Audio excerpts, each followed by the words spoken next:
Boom, we're live just like that. It's so easy these days. It's so easy. Man, this camera feels like it's all up in my grill. Um, right, lock and load. Howdy.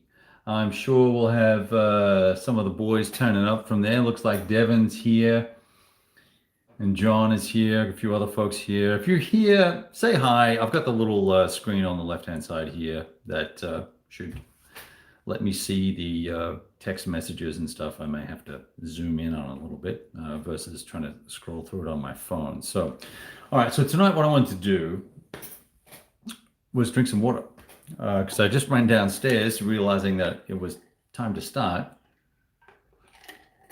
I was gas bagging with my middle son, who is telling me how he's working out all the scams at college. Had to exchange pictures out of textbooks for homework solutions and stuff like that for kids who can't afford to buy the textbooks and whatnot. What a messed up system. Anyway, lock and load. So I thought what I wanted to do was try to put some context around this. So if you're brand new to lock and load and never played before, you probably have a very different set of expectations and needs than perhaps someone who's been playing for much longer time than I have. And I wanted to show, than they have. And I've been playing for a while. That's what I'm trying to say. And I thought what I'd do is kind of run you through how I got to learn about lock and load. And Kent, how you doing, man? Good to see you here. And give you a little bit of context. That will give you some context about where I'm coming from with my comments about the 5.1 rules and the new charts. And I'm going to flip the camera around and we can look at all that stuff. And I'm going to go through probably nearly the whole rule book and explain things. And for those of you who are on the fence wondering whether or not, should I get into lock and load? Should I not get into lock and load? Is this good? Is it bad? Is it great? Why is there 5.1 versus 5? There was a live stream about all that. You can listen to the company's version of why they think they needed to do it and all the rest of it. Most of it makes sense. And I can certainly understand why they did it. I don't necessarily agree 100% with them releasing 5.1 as soon as they did, but it's all good to me. If you look at some of the changes, I think you'll realize that most of them are not massively significant, but they are impactful, and that's what I wanted to get into. And to do that, I need to put some context around things.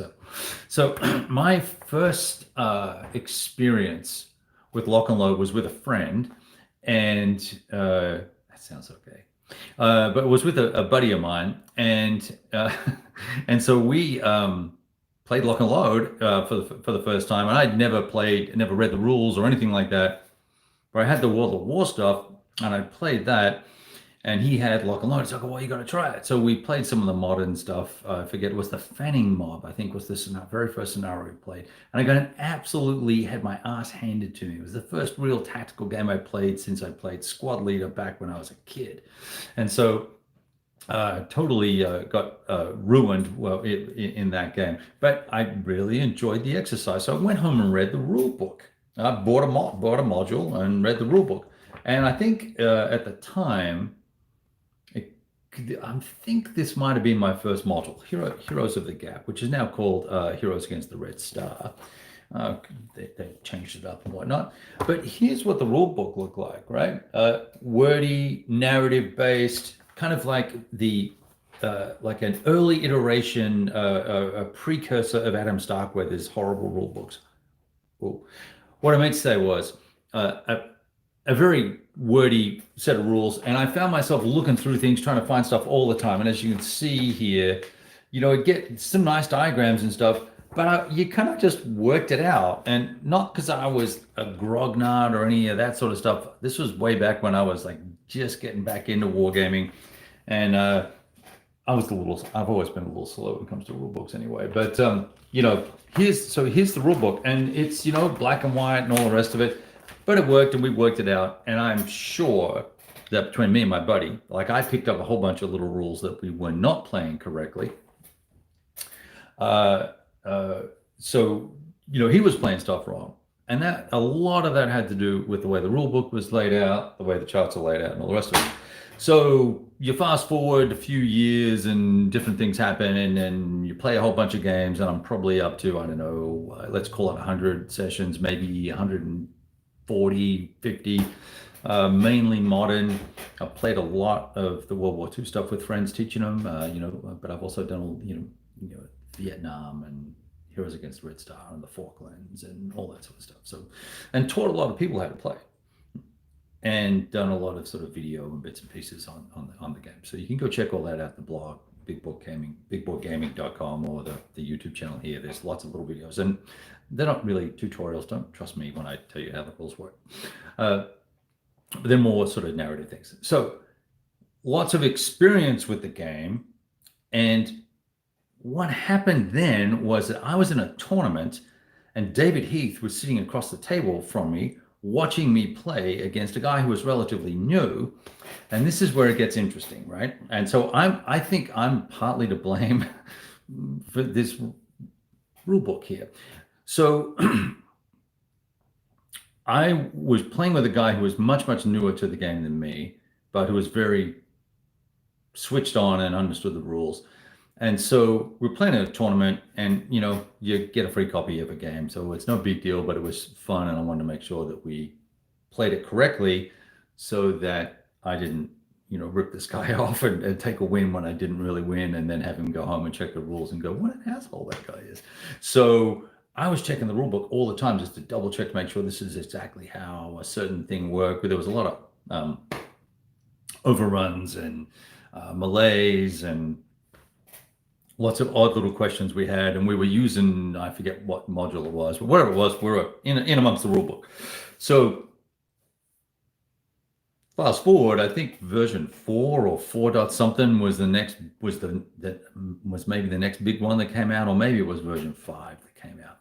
That was the big honking rule book, spiral bound thing.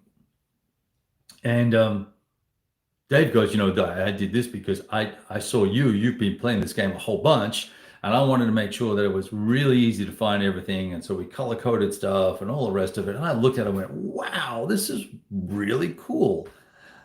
I have already expressed my reservations about that rule book in terms of its volume, because it looks intimidating. But as I have also explained, there's nearly 100 pages of extra stuff in there, full 50-page explanations and all the rest of it. And the same is in this book. So when we have a look at this, you're going to see it's got a lot of the same stuff. In fact, there's even more, because there's some examples of other things in there, and there's still the free little game in the back and all the rest of it. So it's a massive tome in big font and lots of color. So I want to put that in context. So you're going to imagine I'm coming to this, I'm seeing some new rules, right? And some changes to some subtle changes to some rules.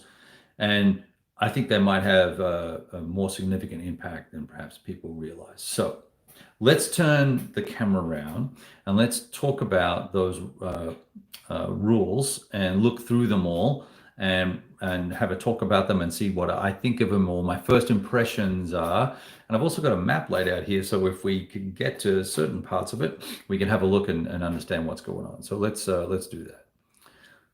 All right, so let's start at the start, because that's always a good place to be. I'm going to make sure I don't smash the camera over here. Yeah, let me just keep that space. That's the artillery. Right. I think all up we're in for, let me just adjust the camera. Hopefully it'll sit nice and tight. And the good news is with Devin here, and whoa, easy there, big time. Okay, I guess that is how it's going to be. Let's see, we've got, I'm just trying to see who else is here that maybe can answer questions. Okay, looks like it's all on you, Devin. All right, so we are clocking in at 287 pages. Here's the good news. At page 151, maybe it's a little bit less. Yeah, 151 is really the end of the rule book. And the rule book really doesn't get started until about page 29, I think it is. Yeah, here's your very first real page, the outline of play, section 2. All of the rest of this is index and great big, dual page diagrams and all that sort of stuff. And then very comprehensive, I'm going to have to move the camera a little bit, very comprehensive designer note additions in here that are all through the book. And with the 5.1 rules, and by the way, Lock and Load sent these to me complimentary, right? So I haven't purchased these, so just full disclosure, right? Let me see. So then talks about general concepts, all the different types of counters, what stacking is, the dice, the hexes, all the different types of weapons and bits and pieces. So as you can see, it's really, really, really cool. And there's really very few changes here. There's a couple of little comments in here around weapons teams where there were changes. That's right. So weapons teams can attack different targets than other units in the hex in the same impulse, but they must attack the same hex while doing so. So another little note over here about close assault and capturing weapons. There's a special exception for the AGS-17, which is that funky grenade launcher that can fire 3 times. Super nasty little prick of a weapon. So there's a clarification on that. There's never really been a rule defined for that unit. So it's nice to see. I know you can't see that specifically, but I'm going to try and zoom in one more time. Just a little bit. The camera is just super sensitive at the moment, so we'll try and do that. You probably still can't read it because of the resolution that the video is popping through on because it's live. New event markers. Now, when I listened to the live stream over the weekend, one of the things that I realized that's being done here is not just cleaning up the rule book, right? Which I think is important. Event markers are going to allow you as an individual to create your own scenarios and have events, additional and new event markers in them, and victory and objective markers in them as well to allow you to build your own scenarios, right? And it'll also allow for future modules, of which there are several already in the works, but for beyond that, it's going to allow you to, hey, Todd, how you doing, man? It'll allow you to be a little bit more creative. And then there's a little section here that goes over all the charts, and they're all just smaller, but it just tells you what each one is. And I probably should pay attention to that, but we'll skip through that for the time being. So that's all blue text, all new, right? So it would make no sense to have this in a special FAQ separate document, right? Because it's all out of context, not going to make sense. There's a little bit of update on rally here in terms of terrain modifiers, and there's some clarifications around that for the rally phase. There's nothing that really substantial there. I need some. My light is a little yellow, and I'm going to move this lamp so that I can see better because it's hard to see the blue versus the black. I'm going to do that. That's better. Let me see. Ops phase. Yeah, that's pretty. Can either move or find up. Yeah. So one thing I'm going to say about the rules is in some cases, even in the same couple of paragraphs, the rules are restated.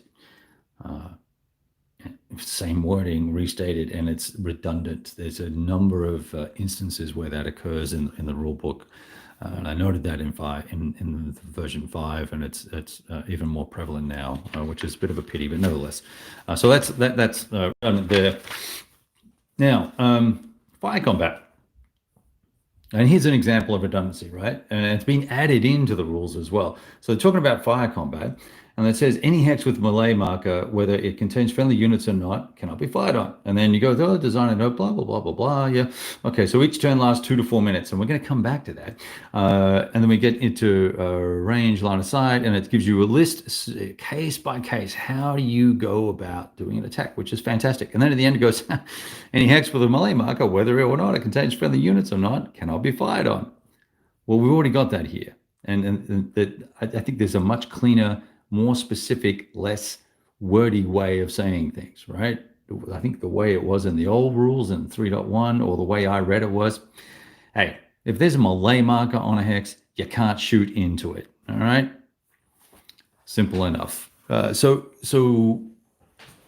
there may well be all sorts of nuance there. And I know there are all those edge case junkies that love to find little bits and pieces so they can do sneaky things. People like you need to just knock that shit off, and then we wouldn't have to have all this extra wording. I'll just throw that out there for you. All right. I'm going to keep going here. Looks like Devin's chiming in on there, helping people out. Now the damage check table. Is it a new table? No, it's not. It's the DFT results table with a new name, and there's a good common sense reason for that. I would encourage you to go listen to the live stream from Lock and Load. They explain all of that rationale and why that happened. That's all just jolly good. No complaints there.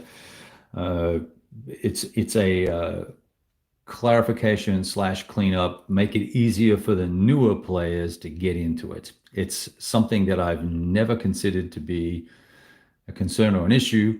I never really thought about it. It just kind of, that was the results table. It was the direct fire table, results table is what it is. Now it's the DCT. It's all good. So talks about shaken units here. That's this process. Yes, which is just clarifying that about moving into line of sight and staying undercover, which is not specifically very clear in the rules up until this point here. I'm going to scoot over to this side of the rule book now. Yeah, this is pretty tedious stuff. This is not for the faint of heart. I'm not going to go. I am going to go through every page of the rules, so all 150 pages. But I'm going to try and we'll pick up the pace here in a minute.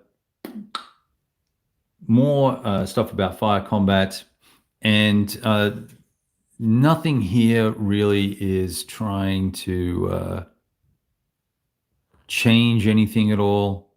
I'm just looking here. This is something I didn't look at before. Yeah, that's fine with opportunity fire. That's just all clarification stuff.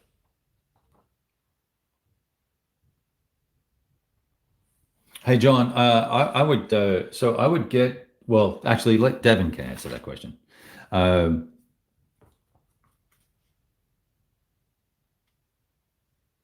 Yeah, clarifications on the assault fire and all that sort of stuff. Off fire, I should say. No movement and assault movement. Not a whole lot changed there, but still lots of good designer notes coming through here. So you can see not too much going on here. What is this? Movement, MUs. Mounted units. Yeah, I'm ever going to deal with horsies. That ain't going to happen. So we'll skip over that. Oh, now here's a classic one. I love this, right? Now, I'm assuming some very sweet person asked a question about moving. So look, laying smoke is an action, all right? Units that successfully lay smoke may do nothing else and are marked ops complete. Now, when you're ops complete, you can still do opportunity fire, but you can't do anything else. You can't move. And if you in here somewhere, I'm sure there's an ops complete definition, but it would appear that someone asked the question that if I successfully throw smoke or lay smoke, can I low crawl because it's not really moving? Come on, guys. it's just another 3 sentences in there, or another 3 lines of wording that we don't really need. Driving me nuts. All right. Some Malay updates and edits. Nothing significant changes here.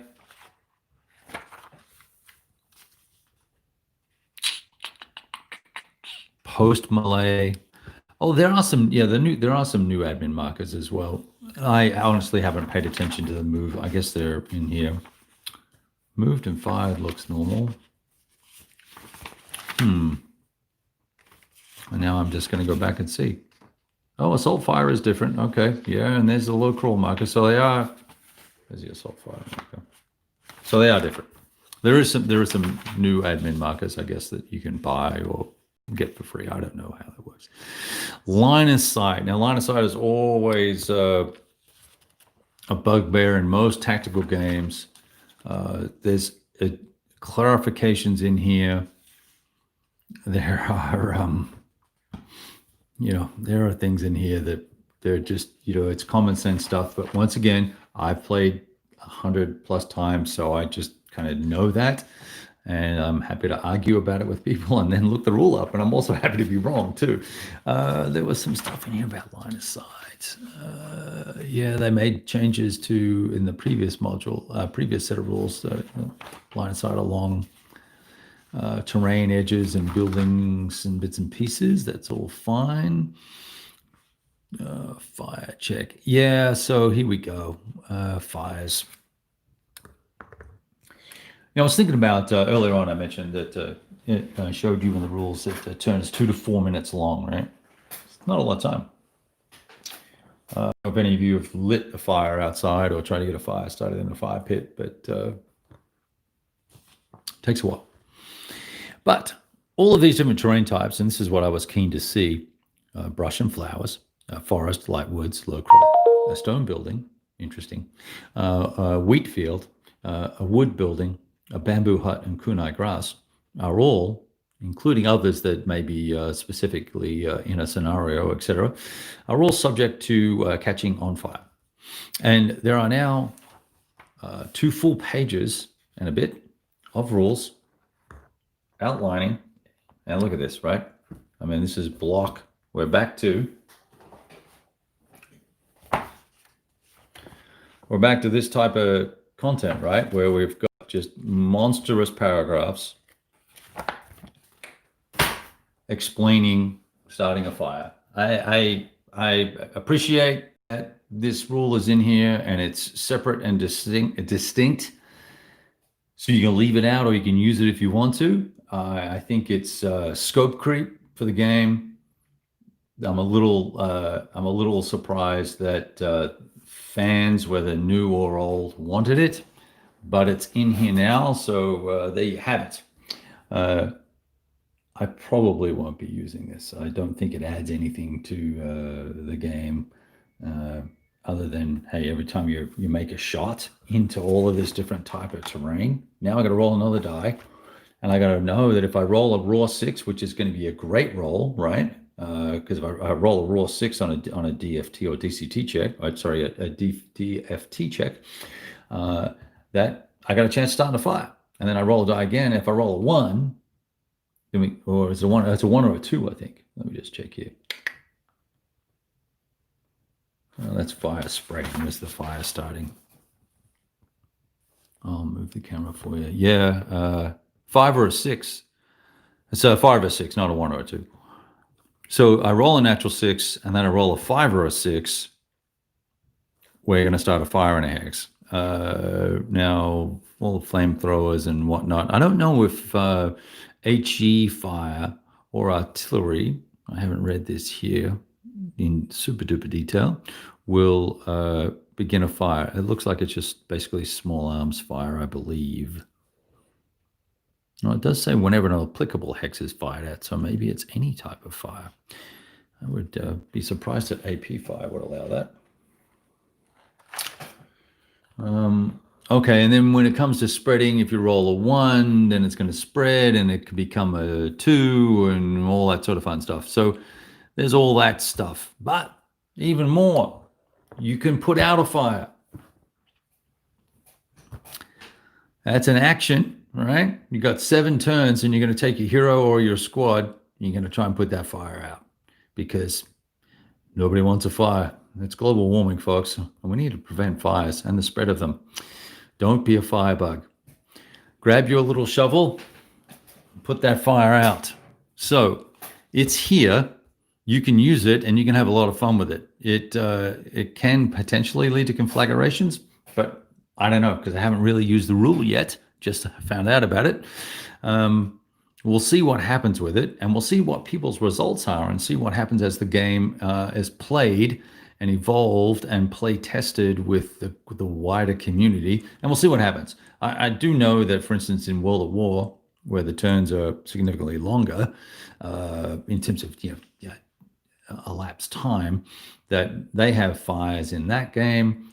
and that can lead to some interesting situations as well. But once again, it's also one of those things that you got to work out, where am I going to draw the line on adding fidelity into the detail of the game, right? So there were some modifications to rooftops. No, maybe that was the last version. All right, so I'm going to keep going.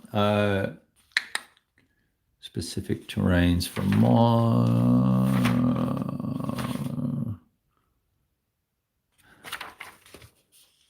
Yeah, now this is interesting here too. Wait a second. Your leaders cannot call in onboard mortar or weapons teams fire or off-board and add their leadership modifier to an attack. So that's a nuance and that's a change. And that's relatively significant change.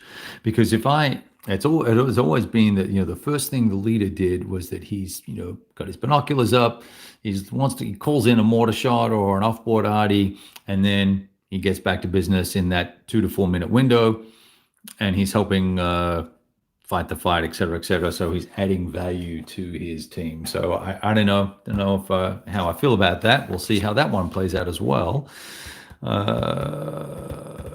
We all know that you can't have more than 2 heroes on a map. I think that's been stated somewhere else in the rules, but that's all good.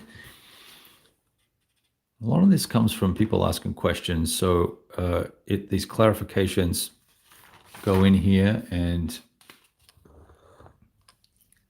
change things. Oh, and here's another thing. I think now, advisors can now use weapons and use a SW or, hang on. No, they cannot. They can call in artillery. Interesting. Okay. Jolly good. Lots of good things. Anti-aircraft weapons teams can now fire at leg units and vehicles. I don't know if that was always the case, and I'm not sure if that will have an impact or not, but we'll see. Okay, let's see here. Non-penetrating hits.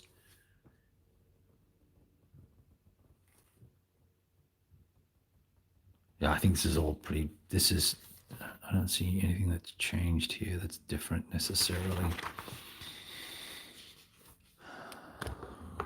Good clarifications on heat ammunition. This was sorely lacking in the much earlier rule books, and I'm really glad to see all of the ordnance rules have been enhanced and developed and clarified, and what these little red dots mean, and the H in a red circle, and target acquisitions. Now here's a change. Here's another change. Now this is different as well. Changing, losing an acquisition marker because of a pivot. Where did that come from? I don't understand why that is the case. Where does it say that? It's here somewhere. Yeah. Acquisition markers are removed if line of sight is lost, or if a targeted vehicle pivots in its hex. Why? Why even bother? Why make it more complicated?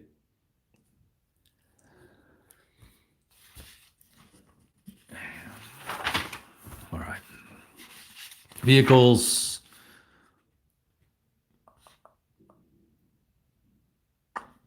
Yep, that's good clarification up here, where we talk about pivoting. Again, is exposure. Pivoting will expose yourself to off fire, obviously, because you're moving, but it is not considered assault movement, and the OFT penalty is not is +1 instead of 2. Very nice. Good clarification there. There's all that there. So let's just keep looking here. And yep, just comprehensive clarifications on the whole overrun aspect of the game. And yeah, you'd at least have one of these weapons working. So that's pretty interesting there. I'm trying to run through this here fairly quickly here now. Yeah, we don't use crews. I never play with crews. It's kind of goofy to me. So whatever. Yeah. So hold down. So here's the thing. So let's look at this map here. Here's the thing that can be pretty significant. I'm going to zoom out and we'll talk through the hold down rule. So imagine that there's a scenario where I think it's this hill here. I forget, but there's a hill here. You're got 10, 12 T80s or T72s, and you want to come and close with this location here. And the enemy has two M1s, and some ATGMs, and some dudes with some laws and a Milan or whatever, right? Scenarios are set up such that the force balance is structured so that both sides have a relative chance of winning, depending on how you play tactically. Now, by bringing a hold down rule into the game and allowing you to have a hold down rule, meaning that, hey, all terrain's not flat and open and you can see. I get that, and we all get that, but this is a game, and it's an abstraction, right? So now with modern armor, you have a 50% chance of being able to get into hold down. I've seen this before in MBT, for instance. They have an ability to get into hold down, but it's a significantly lower percentile chance to use percentage dice in that game. I think it's 20% or less to hit to get into hold down. And a unit, and I was just talking with some guys who are ex-tankers and been in tanks and been in AFVs. When people start throwing lead down range, people do want to try and get into defile situations, hold down situations, or get into cover. That's acceptable, right? I understand that. But they're also, they're firing their MGs back at the guys that are firing the ATGMs, and maybe they're pushing around HE round back at the guys that fight the ATGM because they're trying to guide that shot in. So they're trying to make them flinch and miss, and they start zigzagging and jagging around. Well, we don't have any rules for any of that. But we're going to pick this one rule here, this one idea here for hold down. And I get a 50% chance. Not only that, it's not just, hey, that's the only thing you do in the turn. You're in the hex in the beginning of your turn or your activation. You choose to try and get into hold down because you can imagine that the tank's got to, back up and go sideways and go forwards and pick the dip in the ground and get in the spot. Nope. You are just going to pay one movement point. So you can come off this ridge with what's the movement rate of a T-72? 7, 8, 9, or something like that. I forget. 1, 2, 3, 4, 5, 6. And if I've got one movement point left, I can spend a movement point, roll a die. I've got a 50-50 chance. Boom. I'm in. Hold down. And now that means only shots that hit the turret are effective. Game changer. Game changer. Now, for World War II, it's different. I don't know why it's different. I guess the argument is that M1s and T80s are a lower profile than a Tiger or a T34, so they only have a 33% chance of getting into a hold down situation, but they also still get to move. So that is really, I think that's a really significant rule change. And when it was at first heard about it on the live stream, I was thinking, that's going to be interesting depending on how it's applied, particularly given that you can use your armor leader modifier as well. I mean, wow, that's something. Yeah, now look, it's only through your facing hex and all that sort of stuff, hex side and all that. I get it, but I can think of half a dozen scenarios just in this module that's going to change the way you play significantly, and I don't know whether that's for the good. And it's a choice, it's a selection of a piece of tactical nuance and technicality that potentially is just going to lead us down a rabbit hole of, well, I mean, if they get to if they're getting to do that while I'm filing the ATGM, why don't I get a bonus because they've slowed down and stopped, or they're stopping and now it's easy? I mean, where do we stop going down the ASL route? And if you're an ASL player, God bless you. And if you moved over here to play lock and load, then I'm loving that, right? I'm loving that. But I don't want this to become ASL. And I know David doesn't want that either, right? I totally get that. This is just extra. Doesn't need to be in here, really. There's a lot of little things in here, even with some of the rule changes in version 4. They just don't need it. Like the North African module has, all these extra bits and pieces because there are all these specialties for the Italians. Excuse me, for the Italians. Where's my water? I've been talking nonstop, haven't I? I need to look at the comments real quick here.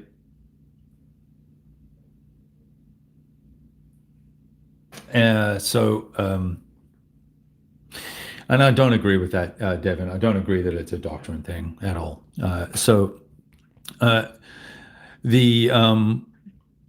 The Italians, as I was saying, there's all these special little rules for Italians, depending on the type of formation it was, whether it was the Bersaglieri or the Arete, or whatever they're called, division guys. You roll a 1, something happened. You roll a 6, something happened. The same thing happened with the Argentinian Falklands module as well.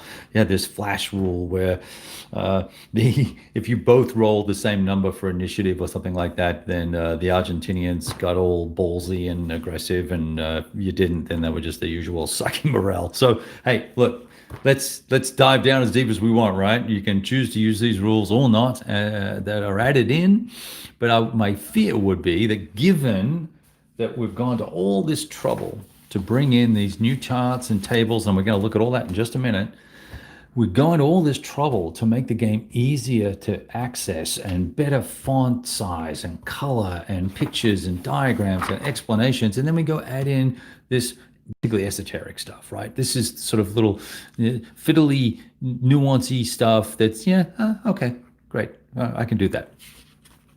All right, well, look, let's keep going here because I didn't want to grind on that too much, but I disagree with it just fundamentally. I don't even use the hold down rule in MBT because this is I'm not gonna because in that game you don't get an action. You roll, and if you don't get it in, then you're shit out of luck sitting in the open, and you're gonna get planked and you're dead, right? So let's keep looking here. Small arms versus armored vehicles, some updates and changes there. Adi's the next big one I want to focus in on, and I got lots of questions about this. I'm assuming that this is going to be applicable for scenarios in the future that have artillery strikes, off-board artillery strikes in them. And you will then have a number of missions that will allow you to do this walking fire business, because that must chew up fire. And I haven't read this in detail because I kind of tuned out, to be honest. Concentrated fire missions, loose fire missions. So we're now taking the firepower of the. If I do a concentrated effort, I'm now adding. I'm multiplying the firepower by 1.5. Okay, standard fire mission, fine. Concentrated fire mission here, so it's half firepower there. So if my original FP value was 1 or 2, then what are people saying here? So 1 or 2. Loose fire, you're going to get a 0 around there, is what I'm guessing. And then 3 or 4, you're going to get a 1 on this, but you're going to get 1.5 more. So it'll be 1.5. Was they going to round up to 2 or what? Okay. So look, great. More nuance, more detail in the artillery rules, probably because someone wanted it, and that's great. Artillery is not a huge feature in the lock and load universe as it stands today anyway.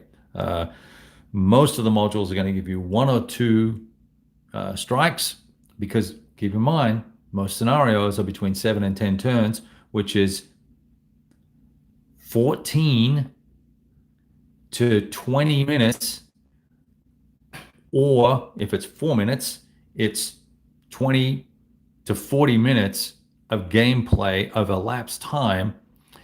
So now we're talking about walking barrages and line barrages and concentrated fire. And once again, I just, this calling in, making this sort of stuff. This is at the MBT level of minutia and detail here. Lord knows what happens with ASL. I mean, I haven't looked at that crap in 20 years, but I can only imagine that there's probably 45 pages of rules on that. But we now have for artillery an extra 1.5, 1.25 to, let's call it 2.5 or 3 pages of rules outlining artillery. And I guess, it's, I would have liked to have seen this maybe, say, alternative fire missions, optional rule. So you can use it if you want to, you can add it in if you want to, because guys and girls that are playing this game are going to look at this and go, well, I got to use this, right? I got to work out if I want to do concentrated or loose because it's a rule. I think maybe if it was an optional rule, I would be a little more comfortable with this, and you can just choose to use it or not choose to use it. I think that would be kind of cool, because I think doing this sort of stuff in a much longer scenario would be really cool. I could see me wanting to, march some artillery across the map and take out the Nazis and drive in with my little Soviet vehicles and see what happens, right? Just for shits and giggles. But in a 7-turn scenario, I'm not going to use this, I don't think. So look, they were the big changes. Now here is a cool additional thing in here, though. Let me show you some clarifications around helos and air and stuff, because it was a little argy-bargy when they first wrote the air rules and the helo rules back in 3.1, and it's got better over time. And I've read these, and this is a lot crisper and a lot cleaner. There are bombers in the game now, so we've got to allow for them, and they do all sorts of mean things to you. So we'll just leave it at that there. But helos got some good clarifications as well. Actually, that's not what I wanted to say about the helos. There's a full example in here somewhere I wanted to show you. Where is it? Yeah, here we go, right here. In-depth helo example. 1, 2, 3, 4, 5 pages. That's fantastic. That's kind of tucked in the tail end of the rule book here, and then there's really not a whole lot else in here. Foxholes and bits and pieces and clarifications on that. Immobilized vehicles. That's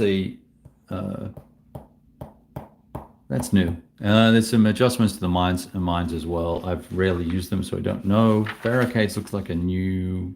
No, just a different counter. All right, and then look, all the rest of this now is literally all, this is some additional weapons and bits and pieces that you don't really need to worry about unless you're really digging into it. I love the fact that now all these little specialty weapons have their own little rule section, and then everything else back here. So look, all of this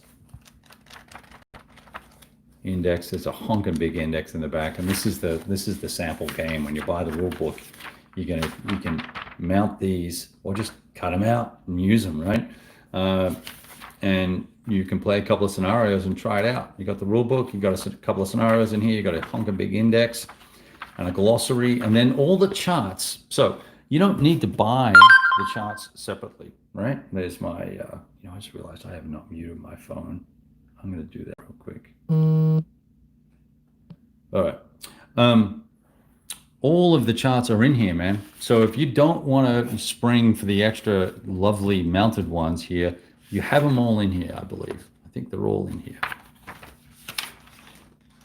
Some just, expansion, talks about expansions and bits and pieces. But look, there's a honking big step-by-step walkthrough of how to play the game.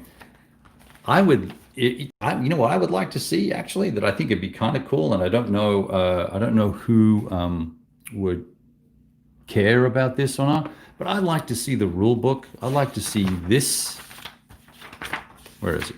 Yeah, because it talks about the battlefield generators that you can get. It's kind of pseudo advertising, making you aware of things, making you aware of different types of maps you can buy, and all that sort of groovy stuff. But I would like to see this section of the rule book. I'd like to be able to buy that. Now, obviously, what I can do is download it and take it to the print and print it off and have it mounted, have it bound, I guess is the word I'm looking for. But 154 pages, it's kind of expensive. So it'd be nice to be able to buy that and all this, because I'm not going to use this. I'd like the glossary. Yeah, sure. Give me the glossary. Don't want the charts. Don't want the example of play in there. Don't want the dedication. Yeah, I don't want all this stuff in the back. I just want the rules. Whoops, sorry about that, guys. Just want the rules. So that's the rules. So that's that. Might as well keep going. Let's grind it out here. Let's have a look at the charts now. Now the charts, significant changes. Let me see. So let me show you how things used to be back in the day. So if you had Day Heroes, and this is from the reprint, right? Can you see that okay? You got your DFT table, which was your results table, which is now called the DCT. And the definitions of what happened to you when you got hit.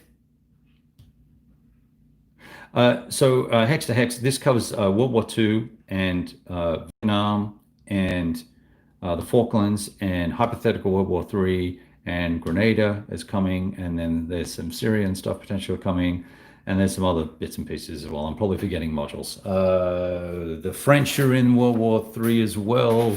There's Africa. I'm going to crack my back. Normandy. Some other stuff. There's a bunch of errors, and it works very well for all of them. All right. So here's your DFT, right? Your results table. There's your Malay table. And then you would open it up, and that would be your terrain, module specific, right? With all the little notes and bits and pieces. And then this would be all your die roll modifiers, and boom, you're done, right? That's it. 4 pages, I think. 4 pages. Duh. There was a sequence of play chart. I never used this. This was fan made at one point. Some chappie made this, and it's a great little summary of all the actions and the steps that you need to go through to do small arms versus infantry, small arms versus vehicles, and you can basically play the game off this thing. It's awesome. Anyway, and here's the gap, just to show you another one, which is now Heroes Against the Red Star. And there's the terrain chart there. Now, of course, it's the classic Mark Walker, let's just put the terrain down in the order that I thought of it, as opposed to doing it alphabetically. But hey, it's your company, do what you want. Now, let's see what we got. Now, I don't have a terrain chart for the new ones. I think they're alphabetical, I don't know. Right, so now I've got these all out of order, doggone it. Doesn't matter. We'll just walk through them. So outline of play. So here's a full sequence of play for you. It's a 2-sided chart, and it really gives you. And here's the cool thing about this. I'm going to try and zoom in here a little bit. Gives you all the rules references. So if you're going through the sequence of play and you get to the fire combat, you want to do a fire combat, and you go, I don't want to do that again. I could go to rule 5. But look, I can just go through these little steps here, and each one's got little rules references, and it's really, really, really, really, really good. Love that. That's awesome, right? Really nice. Combat tables, 1, 2, 3. Let's leave that.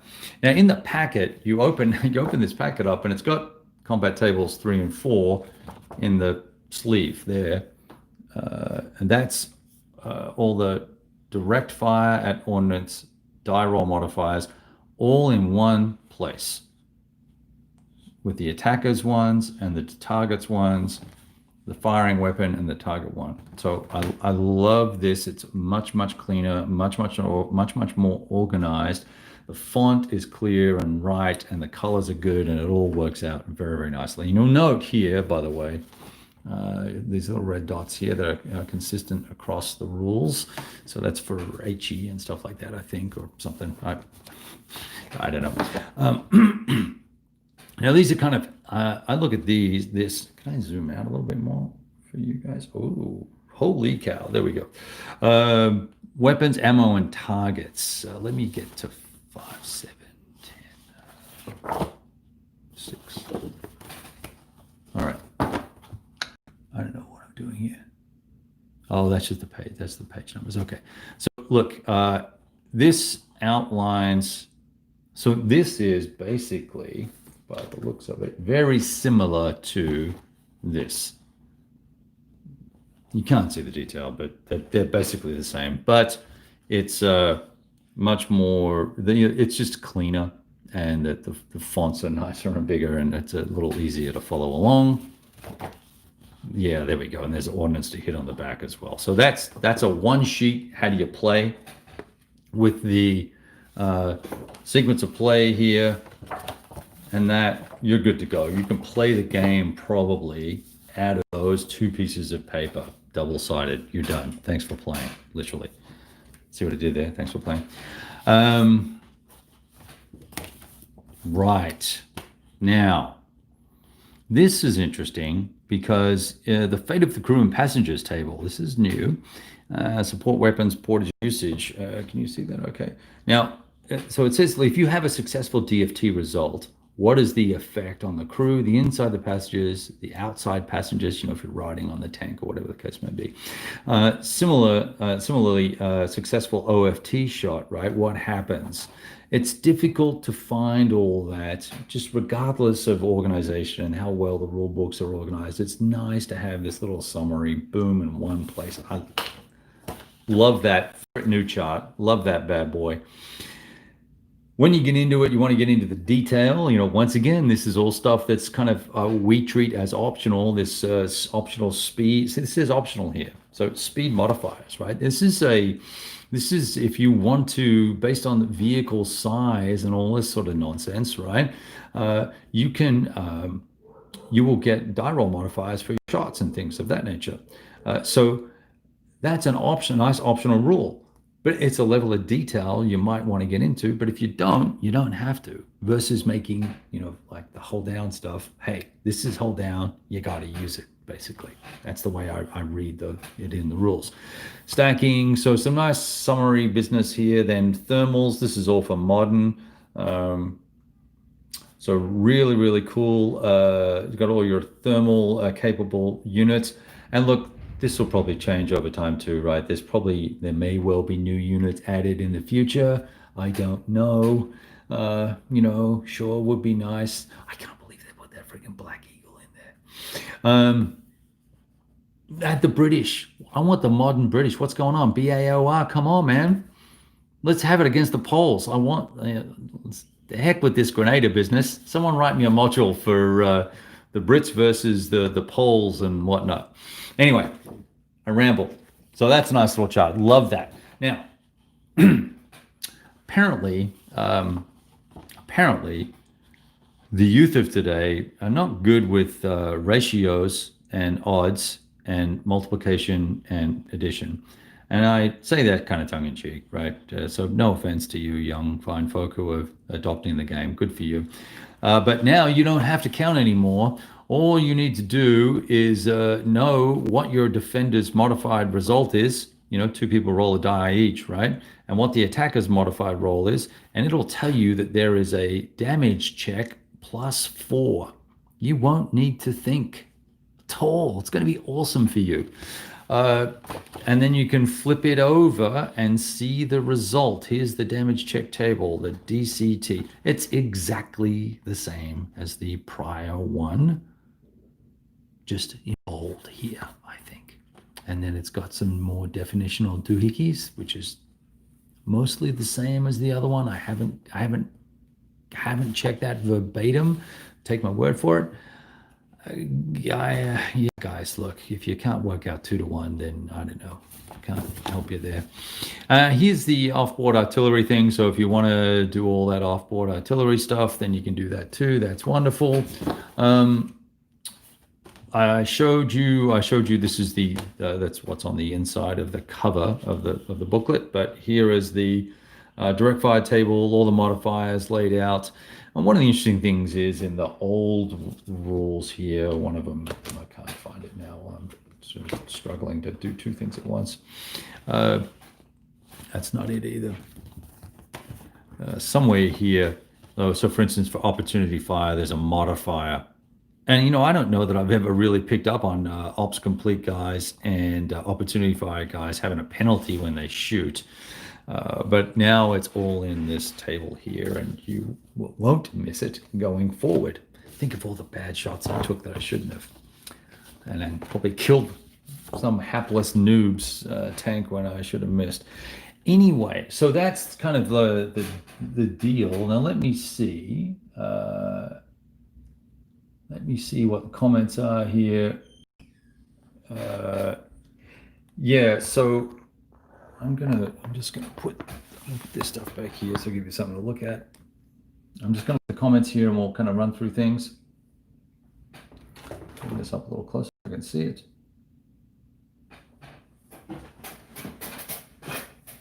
All right, Mr. 262, I'm glad you enjoyed that. Thanks very much for buying the game, right? It's an awesome game. Falklands is one of the best modules. Really tight solutions, scenarios there. And Devin's being very coy about the Granada module because it's really close to being done. Hex to Hex, if you were there, that'd be cool. I think you'll enjoy it. Looks like there's a bunch of cool scenarios coming for that.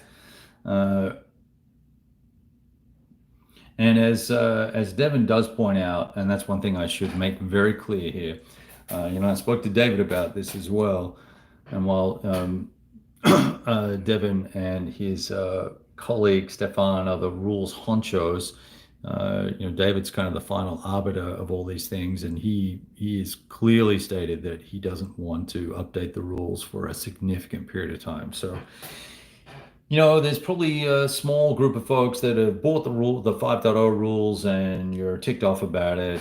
Look, just download it, work it out, and deal with it, or don't, right? I mean, it's unfortunate, but it is what it is.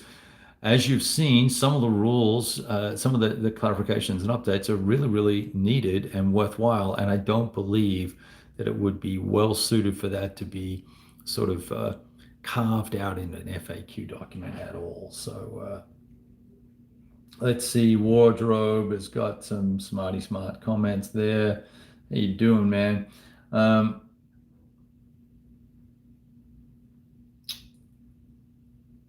Let's see. I'm trying to look here, so just check out this comment.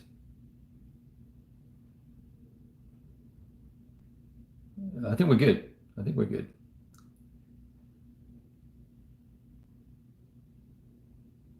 Okay, I think that probably covers it. So, what's my... Oh, the phone's about to fly out of my holder. That was lucky. I caught it. What's my takeaway? I don't have a takeaway. Look, this is a great system. I'm going to keep playing it forever and a day. I have all the modules. I have all the old versions of all the modules. I've got crap packed away in boxes. That I've got the original Vietnam issue that came out and some other mod, the very, very first module that Mark Walker ever released. This is a weighty tome, and it's a weighty tome because the designer or the owner of the company wanted to improve upon the original designer's rule book and make it easier and more accessible. And I believe that they've achieved that objective. I believe that if you bought this physical rule book and cut the little mini game out of the back, you're in good shape. You will be able to learn this game, play the game, then work out if you want to buy it. Or you might want to play it on PC by yourself against AI or against friends in another town. There's PC games as well that are direct correlations and representations, which you can see on Devin's channel, actually, the original Grognard. He plays all the time. I don't have the time to play the PC games, and I'd rather mess around with the physical counters. But you can play. You buy the rule book, buy the little games. They're few bucks each. I don't know whether they're, Devin, you can tell people how much they are. I don't know how much they are. And you can play the game exactly as it is in here digitally and have an awesome time. Then I think you can buy little scenario packs that are each of the modules for way less than you would buy the buy the full game with the maps and the counter. So you can play all this stuff digitally, get really comfortable with the game and go, hey, yeah, this is really cool. Okay, I'm going to go buy this module and that module, and then jump into the physical game if you want, if you find yourself a play buddy. So there's lots and lots and lots of choices here. And there's I almost said there's an audio book of the rules, but there's not. But I was talking to, there might one day be a ability to use your Google Home or your what's the Alexa doohickey and ask a question about the rules, because they're looking at trying to work out how to do that too. There are many, many different ways to consume these rules. There are fantastic videos that Gimpy Gamer has done on the 5.0 rules. So he would just need to do an update for artillery and hull down and the few other things that are in here to give you some review. You can learn that way. You could send me a direct message and I'll play with you. I'm happy to do that. I bet you Devin would be happy to do that. We'll do it on Vassal. Be awesome. Or we'll set a video camera up and I'll move the pieces around for both of us, or you can do that. There's a billion different ways to consume the game and learn about the game system. A ton of theaters to cover off on. So my commentary about all this is that I think we kind of, I feel like there's a little extra detail and bits and pieces in here with some of these new rules that I probably don't agree with or really care for that much. But overall, we've got a fantastic company that supports the end user really, really well. And they're bending over backwards. This is ridiculously high quality effort. And we should be thanking Devin and Stefan and David and all the fellas in the office for doing the artwork and the layout and the double checking and the spelling. Like, there's no spelling mistakes in here. There's no grammatical errors in here. There's no oopsies.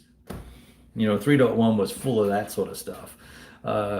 And everything is crystal clear. So I almost want to, I know I got on my little ranty horse there for a little while, but this is all good stuff, man. So anyway, let's see. That's what I got. On Wardrobe, you could play with him too. That little snake. I haven't beat that little bastard yet. In fact, you owe me a game, Sunshine. I'm gonna let you guys go. That's all I got. An hour and 2 minutes. I told you it's a big ass rule book. It took a while, right? All right. We'll talk to you all soon. I hope you enjoyed that. It was really just an opportunity for me to get on and ramble around a little bit and have a chat. And thanks for watching, all of you that have and who have given the thumbs up. And please subscribe if you would. That would be nice. And post comments and all that sort of fun stuff. And we'll talk to all of you very soon and hope you stay safe. Ciao. He said as he tried to end the video.